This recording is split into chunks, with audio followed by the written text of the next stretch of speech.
They didn't fire me. They did something worse. They framed it as realignment, a shift in priorities, a time to elevate emerging talent, the kind of carefully engineered nonsense you only hear in startup boardrooms and political interviews. I didn't need the translation. They were saying I was too slow. Not because I missed deadlines, not because my code failed, but because I wasn't flashy enough, because I wasn't fast enough. For the TikTok generation of engineers they'd started hiring. My name is Victor Elman. I'm 39 years old. For the last 5 years, I led back-end infrastructure for a fintech startup that went from 10 guys in a WeWork to nearly 100 employees spread across 3 cities. I wrote the original payment engine, designed the real-time transaction queue from scratch, built our alerting system during a coffee-fueled 42-hour stretch no one even remembers now. I was, by every internal metric, stable, precise, a little too methodical, maybe. But nothing broke on my watch, until they said I was holding things back. It started with a one-on-one that wasn't on my calendar, just a Slack ping from my manager. Quick sync at 3? I joined the call, expecting a feature review or maybe a change request. Instead, I found him sitting with the new VP of engineering, a guy named Lyle, who always smiled like he was waiting for you to thank him for ruining your weekend. They were polite. Too polite. The kind of politeness that makes your stomach tighten before they say a word. Victor, Lyle began, we've been reviewing the throughput metrics across teams, and while your code quality is excellent, there are concerns about delivery velocity. I didn't flinch. I just asked, where's the bottleneck? He smiled. That's the thing. There isn't one exactly. It's more of a perception issue. Stakeholders feel like delivery could be leaner, more agile. I stared at him. So I'm not slow, I just look slow. No one's using labels, he replied, which of course meant they were. They weren't firing me. No, that would have been too risky. Instead, they reassigned me, put me in a new role, senior systems advisor. No direct projects, no deadlines, just documentation support and mentoring.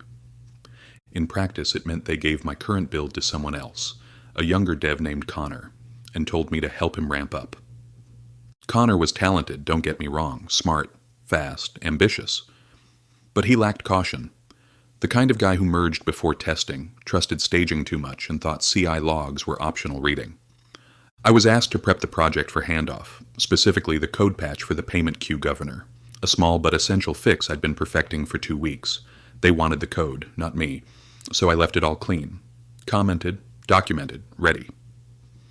But I didn't deploy it, I didn't merge it, I left it staged, sitting exactly where they told me to step back. No one asked why, no one double-checked. They assumed, as always, that done meant live. I watched over the next few days as the team marched toward the product launch. It was a new P2P payment feature, real-time settlement with dynamic transaction routing, the kind of thing that looks great in a demo and explodes under load if your queue governor isn't patched. The version they shipped had everything, except the fix I hadn't been fast enough to earn. I didn't sabotage anything. I didn't hide code. I just gave them what they asked for, and let them prove how ready they were without me. There's a certain confidence that comes with speed, the kind that convinces developers a fast push is a smart push, that testing is a suggestion, that architecture is a formality. The team buzzed with it, especially Connor. The handoff had barely been finished when I noticed him on Slack typing in all lowercase, the telltale startup dev swagger. Gonna ship the payment engine early if possible, he wrote. Another dev replied, let's go! And that was that. No mention of the patch. No double-checking the queue governor logic. Just speed. Connor didn't ask me a single follow-up. Didn't review the notes I left in the staging branch. Didn't even rerun the stress test suite I'd written specifically for him. I watched from my new desk, which, poetically, was next to the printer in a corner room. A place for legacy code and legacy people. I wasn't bitter. Not yet. I just took notes. Watched how they moved. How they assumed nothing would break because it hadn't yet. What they never learned, what you only learn by building the bones of a system, is that stable code isn't loud. It's invisible. And when you rip it out, the silence becomes chaos. Meetings rolled on without me. I wasn't looped into the sprint review. I wasn't invited to the go-live check-in. The only time my name came up was in passing. Victor set most of this up a while ago, or he left some notes in the repo. That was the legacy now, a ghost in the codebase. The launch deadline loomed, and the team was moving fast. Too fast. Connor pushed 3 updates in 2 days. Each time the code review was rubber-stamped by the same 2 leads. No regression testing, no rollback plan, just momentum. I noticed something subtle. The system logs were spitting out latency spikes during mid-load transactions, not errors, just warnings. The kind of red flags I used to escalate in Slack channels with timestamps and trace IDs, now, they were ignored. The attitude was clear. If it compiles, it ships. I watched as they prepared marketing assets, scheduled demos, looped in customer success, all built on the assumption that the payment queue would scale like always. They didn't even realize the patch hadn't been merged. They thought stability came from confidence. But I knew better. The day before launch, I overheard 2 devs in the hallway near the espresso machine. "Connor's a beast, man. Victor would have needed another week." "Yeah, but at least he left clean docs. Kinda old school, though."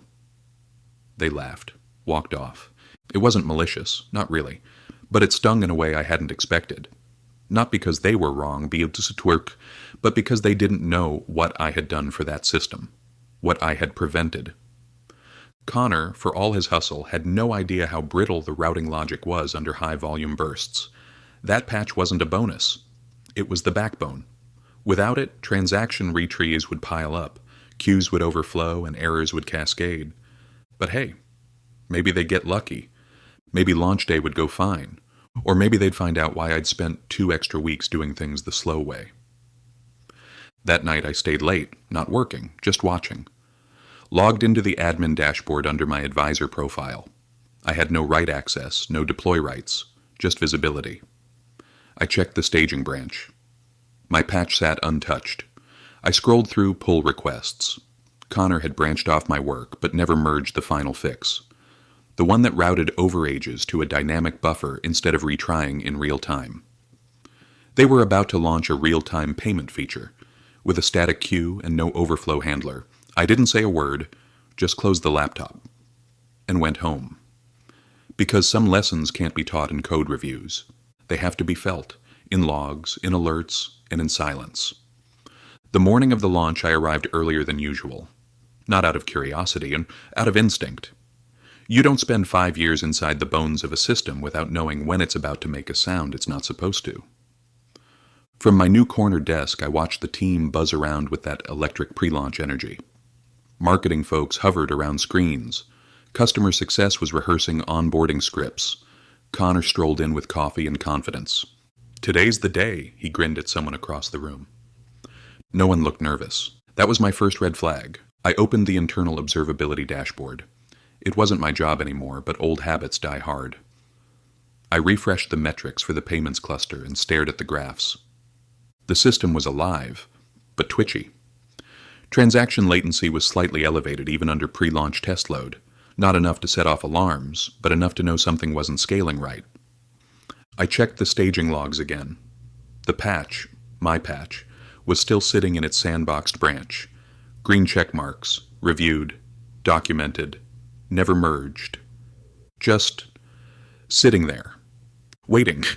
You'd think someone would have noticed. But that's the illusion of confidence. Once people believe something is done, they stop checking, they start assuming. By noon, the Slack channel was on fire. In a good way. Screenshots of dashboard mock-ups, a countdown in marketing's private room. Even the CEO dropped a "let's fucking go" gif. And then the switch flipped. The feature went live. The system didn't crash. Not right away. It performed, sort of. But I noticed something. The retry rate spiked within the first 15 minutes. The queue governor, the old one, couldn't handle the sudden surge of microtransactions. Instead of routing them cleanly through the buffer, it was stacking retries. Repeatedly. From a user's point of view, it looked like delays, spinning wheels, but in the back end, it was pressure building. I sipped my coffee, opened a fresh log panel, and waited. By 12:45 p.m., the first client email landed. A mid-sized business reported transaction failures on live purchases. Not huge, but enough to cause panic. The engineering team spun up a war room call. Connor was in it. Talking fast, blaming DNS lag. They rerouted traffic. Nothing improved. By 1:10 p.m., 3 more clients flagged timeout errors. Customer support started escalating. Transactions aren't confirming. System is freezing. Clients are dropping off. I watched Connor push a quick hotfix, a minor rollback that bypassed some input validation. It worked briefly. Then load increased again. By 1:30 p.m., the queue was choking. Each retry attempt backed up the next. Every 10 seconds, the system slowed by one more tick. They weren't seeing it in their dashboards yet, but I was, because I knew where to look. I built this skeleton, and I knew which bones were cracking. At 2 p.m., a senior VP finally asked the right question.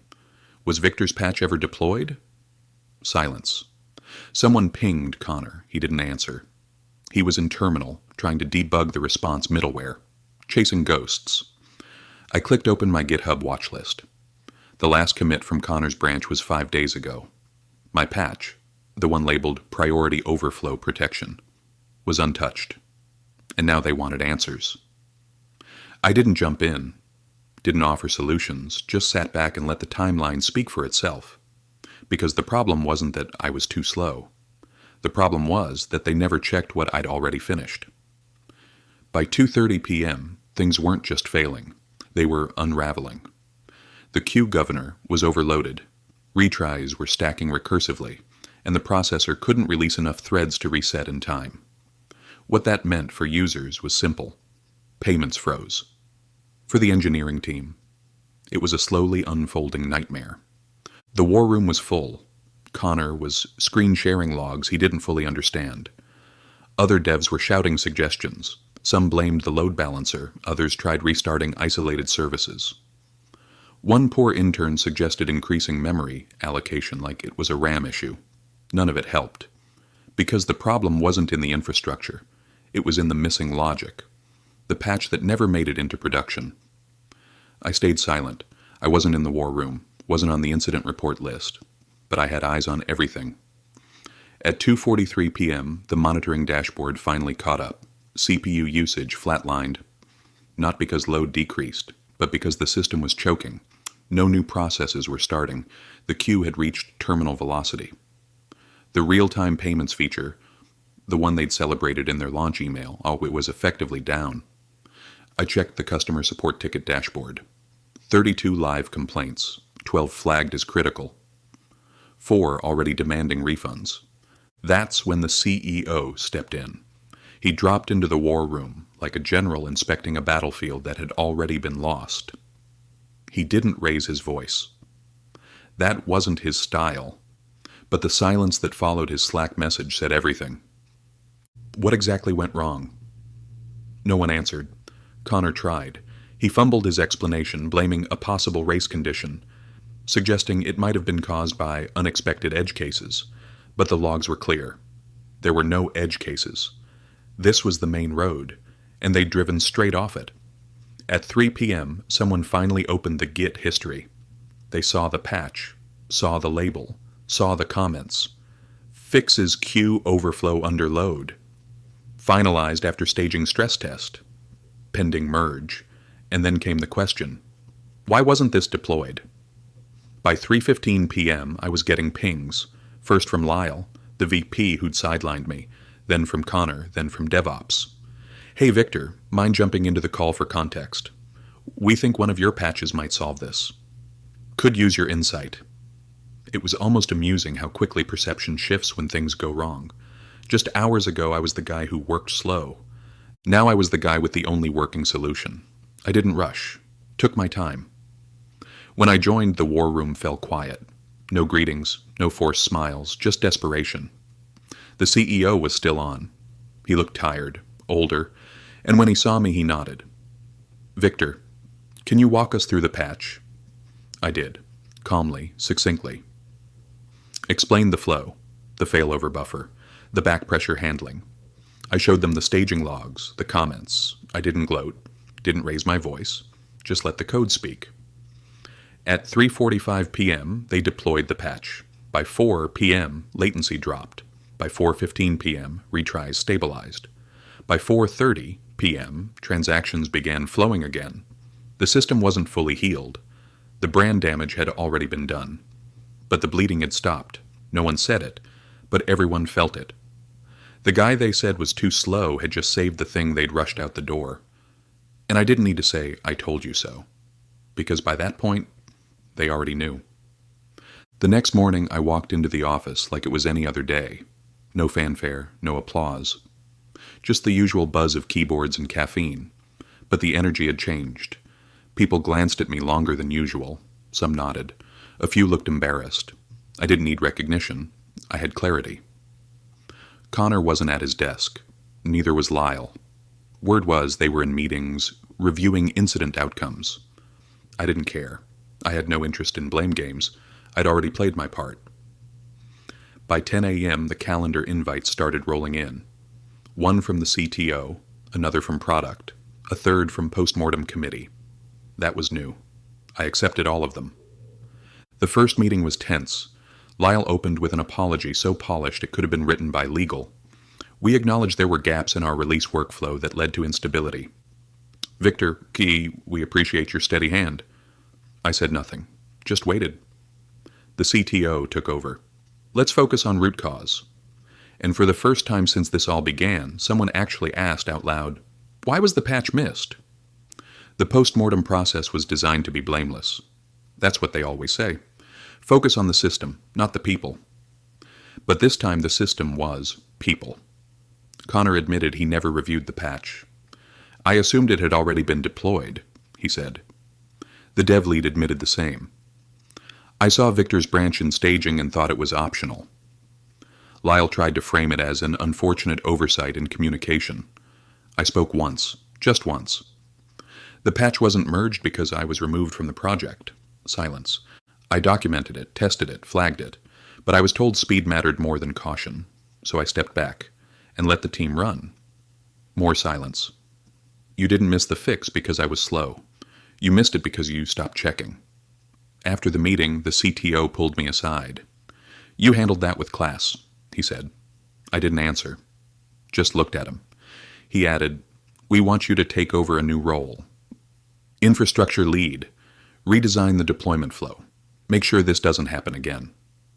I paused, not because I was uncertain, but because I wanted him to sit with the tension for a moment. Then I said, "Only if I get to set the rules." He agreed. I spent the next 2 weeks rewriting everything. Approval chains, staging protocols, code review policies, and I made sure of one thing. No patch would ever be invisible again. Connor never apologized directly. He kept his head down, kept coding. He was talented, just arrogant, like so many who mistake velocity for value. But I didn't need his apology. I had the logs. The new engineers started asking me questions, how to stage properly, when to merge, why code comments mattered. I taught them. Without ego, I showed them how silent bugs grow, how skipped validations become outages, how the simplest missing line, like the one that had sat in staging for weeks, could bring a system to its knees. One of them asked me quietly, "Did you know this would happen?" I smiled. I knew something would, because they shipped speed without structure. That never ends well. 2 months later, I got an offer from another company, bigger, slower, older. They wanted me to head a stability task force, twice the pay, full autonomy. I turned it down, not because I didn't want the job, but because, for once, I didn't want to leave. I'd rebuilt something here, not just systems, standards. People were listening again. The quiet engineer in the corner wasn't too slow anymore. He was reliable. And in the tech world, that might just be the highest praise you can earn.